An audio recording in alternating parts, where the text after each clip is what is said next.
if you need to process credit cards through your Rails application, you should take a look at Stripe.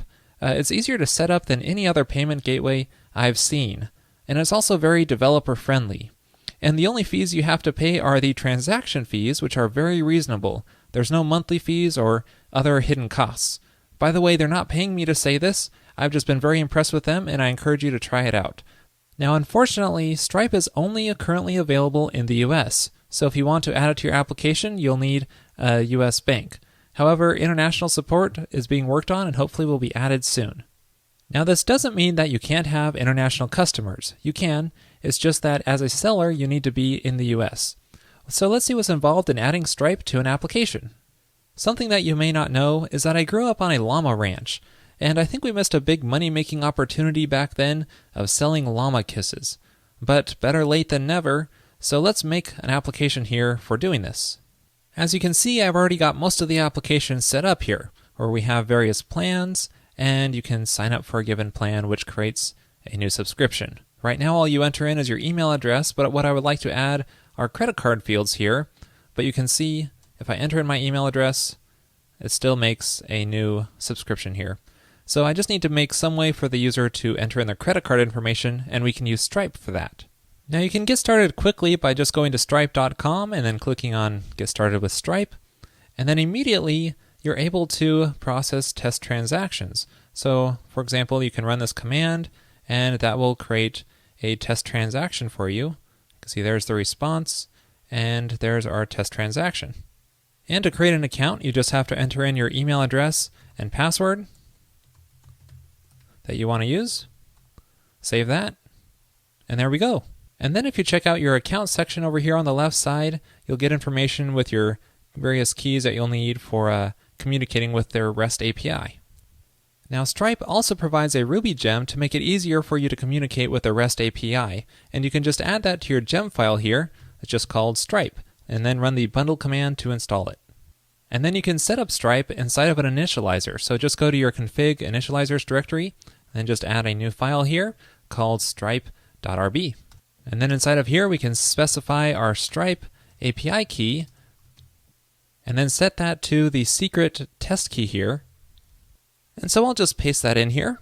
And while we're at it, let's also store the Stripe public key in here as well. And I'm storing it inside of a constant because it's not really needed for the Ruby gem. It's just needed in the Vue and the JavaScript. So we need to use the publishable test key right here. And I'll paste that in as well. Now you probably want to add this to your .getignore file so that it's not included in your Git repository because it has sensitive information. You also want to use different keys on your production side so you don't want the same file over there. Now basically the way Stripe works is that when a user submits their credit card information, it goes directly to Stripe's server and does not touch your application. This makes it a lot easier to get PCI compliance. Now notice all of these fields here, they don't contain a name attribute, which means when the form is submitted, they won't be included and passed in to your application. So the way this works is you include the Stripe.js file, and then you set the public key there, and then when the user submits the form, you need to create a token. So this, you pass in the credit card information, and you get a token back. So this is going to represent the user's credit card, but in a token value. So the first step is to go into your application layout file and include the Stripe JavaScript. And you'll want to make sure to do this before your application-specific JavaScript, and you may also want to make this conditional so it only shows up on the checkout pages. Now we also need to pass in our Stripe public key, and I'm going to do this in a similar way that Rails does its CSRF key, and that is using a meta tag. So let's make a new tag here called meta, and give it a name. Let's call it Stripe key. And then give it a content. Let's pass in our Stripe public key value that we specified in the initializer. Next, let's work on adding the credit card fields to this subscription form here. So here's what our new subscription template looks like. And right now I want to focus on the form fields, which are right here. So right now we just have the email address field, and I want to add a few fields for the credit card. And I'm just going to paste these in to help speed things along. So here are 3 new fields, one for the credit card number, one for the security code, and we have the credit card expiration date. Now there are a few things worth noting here.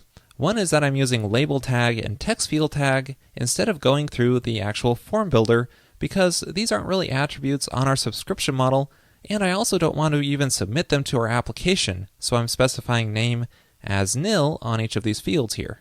And I'm also using select month and select year here to handle the expiration date menus, and I'm specifying the ID manually here so that we don't have to mess with the one that Rails generates by default.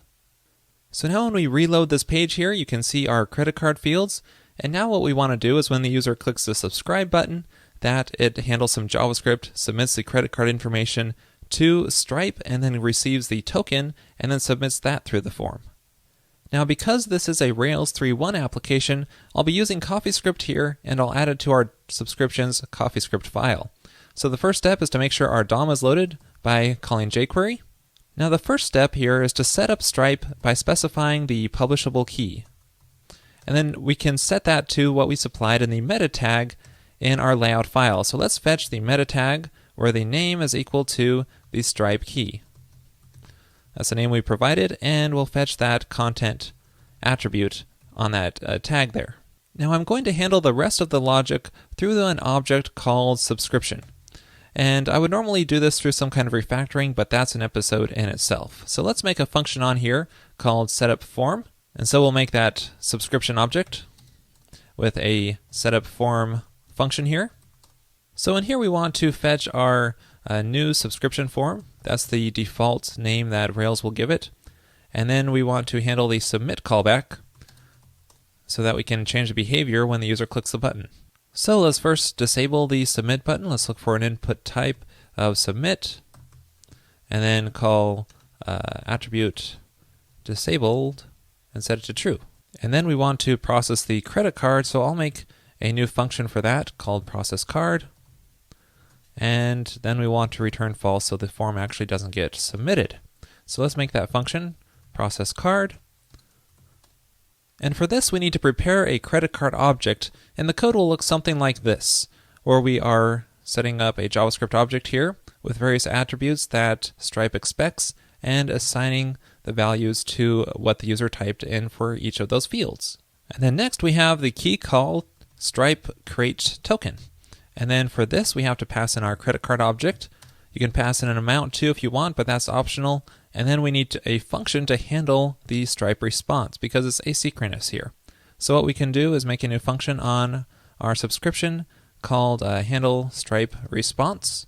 And so I'll make that new function down here called handle Stripe response. And this accepts a couple arguments. One is the status code and one is the response object. Now, if the status is 200, then that means I succeeded, and then we can assign our response token, which is under response.id, to a hidden field and then submit it through the form. But for now, let's just alert this value so that we can see what it is. And otherwise, if the status is not 200, then it failed, and then let's alert our response error message here. So now let's try this out. Reload our page here, enter in a valid credit card number, security code, and expiration date, and then let's try clicking subscribe, and then we get back our token. But if we try this again and enter in an invalid credit card number, try to subscribe, we get back an error message saying your card number is invalid. So now that we know this works, let's improve the case where there was an error message. So instead of displaying an alert dialog, let's add the text to a div. I'll make a div called Stripe error, and then just insert the text inside of there. Now I also want to re-enable the submit button that I disabled earlier.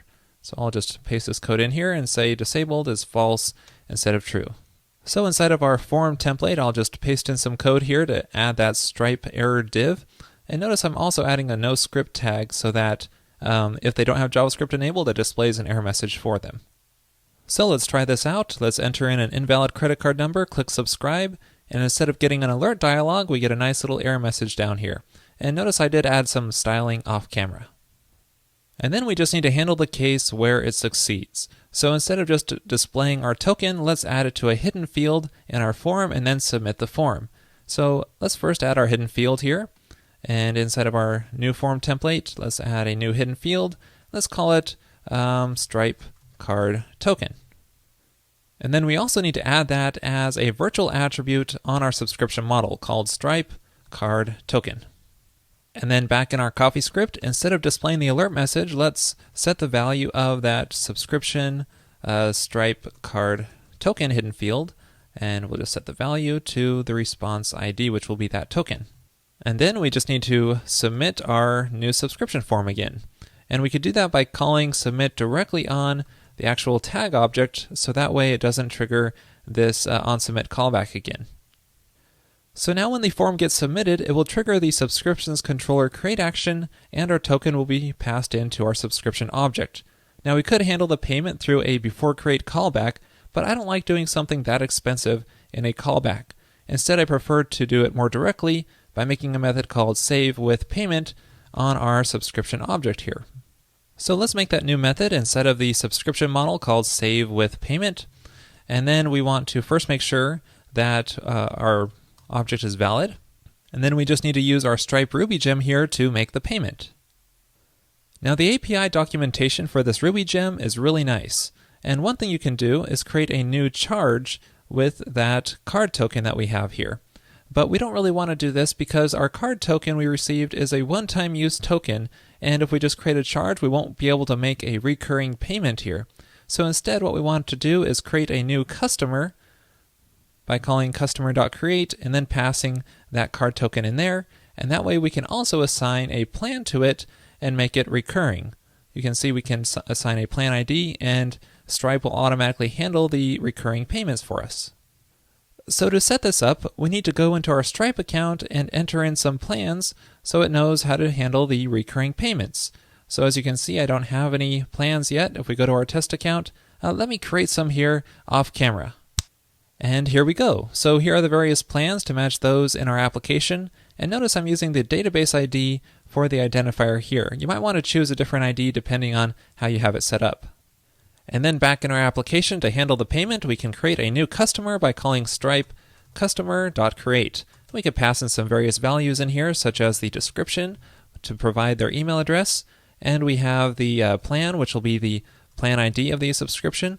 And then we finally have our card token, which will be our Stripe card token that gets passed in through the form. Now we also need to save this customer ID to the database so that we have record of it. So I'm going to create a new attribute on our database called Stripe customer token and pass in the customer ID here, and then we can just save our model. So let's generate a migration for adding that column. Let's call it add Stripe to subscription, and then let's add a column on here called Stripe customer token and make it a string column. And then we can migrate our database. So now let's try this out. I've entered a valid credit card number here, so let's click on subscribe, and in the background it's going to create the token and then create the customer, and then it says thank you for subscribing. And then if we go to the Stripe dashboard, you can see that we now have a new payment, which is for $12, which will be a recurring payment and happen automatically every month. Now there is a chance that this Stripe customer create call will raise an exception if some of the information is invalid. Likely the case is that the user had JavaScript disabled and they tried to submit the form without the proper token. So it's a good idea to rescue from this kind of case with some code like this. It'll raise an invalid request error, and then we can log the error message and then just add a little validation error and then show the form again. Now another case we need to handle better is when there's a validation error on fields that are unrelated to the credit card. For example, if we try to submit a subscription with no email address and a valid credit card, we'll receive a proper token from Stripe, but it'll take us back to this form with our email validation error. So what we should do in this case is hide the credit card fields because we already have our valid token. So we can accomplish this by going to our form here and adding a little if clause to see if our subscription Stripe token is present. And if it is, we'll say credit card has been provided. Otherwise, we'll display these fields here. So that way the credit card fields won't show up if the card token has already been provided. Now we also need to update our CoffeeScript so that it doesn't try to process the card again when the user submits the form in this case. So let's make sure that the credit card number field exists. Let's just say card number has a length. That means it exists. And then if it exists, then we want to process the card. Otherwise, let's just return true so that it continues on through the form. And we can see that by reloading this page here. And now only the email address will show up because that's an unrelated field to the credit cards. So let's try this out. Enter an email address and submit the form. And now, because it already has the token, it's going to continue on with the subscription. And if we go to our Stripe account, you can see that that subscription was successfully created. Awesome. Now, one thing I haven't covered here is webhooks. This allows you to provide a callback URL which Stripe will trigger when a given event happens. For example, if there's a failed recurring payment, you'd probably want to suspend the user's subscription and let them know so that they can update their credit card information. And speaking of which, we need some way for them to update their card information, cancel their subscription, and so on. So there are a number of features that I haven't got to in this episode, but hopefully this will give you a good starting point. And that wraps up this episode on Stripe. It's an awesome way to process credit cards. Unfortunately, if you live outside the US, not available yet, but keep an eye on it because international support will be added soon. In the Pro episode this week, I will build onto this application and show you how to add a PayPal checkout option to our subscription form here so the user can choose between either a credit card checkout or PayPal. To watch that episode, just point your browser to railscast.com/pro and sign up for $9 a month, and you'll also gain access to all other Pro and revised episodes.